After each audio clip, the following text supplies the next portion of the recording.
might turn to a million, then we up.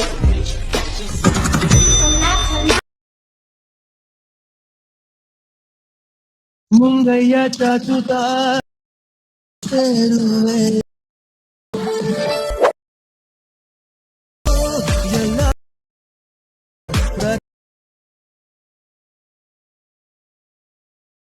ಇರುವೆನು ಜೊತೆಯಲ್ಲೇ ಮುಂಗಯ್ಯ ಚಾಚು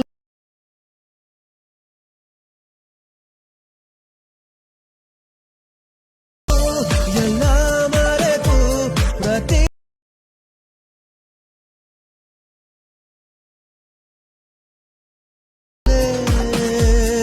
hi guys, ವಿಡಿಯೋದು full project ಲಿಂಕ್ನ ನಾನು ಡಿಸ್ಕ್ರಿಪ್ಷನಲ್ಲಿ ಕೊಟ್ಟಿದ್ದೀನಿ. ನಿಮಗೆ ವಿಡಿಯೋನ ಹೇಗೆ ಇಂಪೋರ್ಟ್ ಮಾಡ್ಕೊಳ್ಳೋದು ಅಂತ ಗೊತ್ತಾಗಲಿಲ್ಲ ಅಂದರೆ ನನಗೆ ಕಮೆಂಟ್ ಮಾಡಿ, ಹೇಗೆ ಇಂಪೋರ್ಟ್ ಮಾಡ್ಕೊಳ್ಳೋದು ಅಂತ ನಾನು ನಿಮಗೆ ಹೇಳ್ಕೊಡ್ತೀನಿ. ಐ ಹೋಪ್ ಈ ವಿಡಿಯೋ ನಿಮಗೆ ಇಷ್ಟ ಆಗಿದೆ ಅಂತ ಅನ್ಕೋತೀನಿ. ನಿಮಗೆ ಇನ್ನೂ ಇದೇ ಥರ ಡೈಲಿ ವೀಡಿಯೋಸ್ ಬೇಕು ಅಂದರೆ ನನ್ನ ಚಾನಲ್ನ ಸಬ್ಸ್ಕ್ರೈಬ್ ಮಾಡ್ಕೊಳ್ಳಿ. ಡೈಲಿ ವೀಡಿಯೋಸ್ನ ಅಪ್ಲೋಡ್ ಮಾಡ್ತೀನಿ. ವೀಡಿಯೋಸ್ನ ನೋಡಿ ಸಪೋರ್ಟ್ ಮಾಡಿ. ವಿಡಿಯೋಗೆ ಲೈಕ್ ಮಾಡೋದನ್ನ ಮರಿಬೇಡಿ. ಮತ್ತು ಚಾನಲ್ನ ಸಬ್ಸ್ಕ್ರೈಬ್ ಮಾಡ್ಕೊಳ್ಳಿ. ಪಕ್ಕದಲ್ಲಿರೋ ಬೆಲ್ ಐಕನ್ನ ಕ್ಲಿಕ್ ಮಾಡಿ. ವಿಡಿಯೋ ಅಪ್ಲೋಡ್ ಮಾಡಿದ ತಕ್ಷಣ ನೀವು ವಿಡಿಯೋನ ನೋಡ್ಬೋದು. Thank you for watching.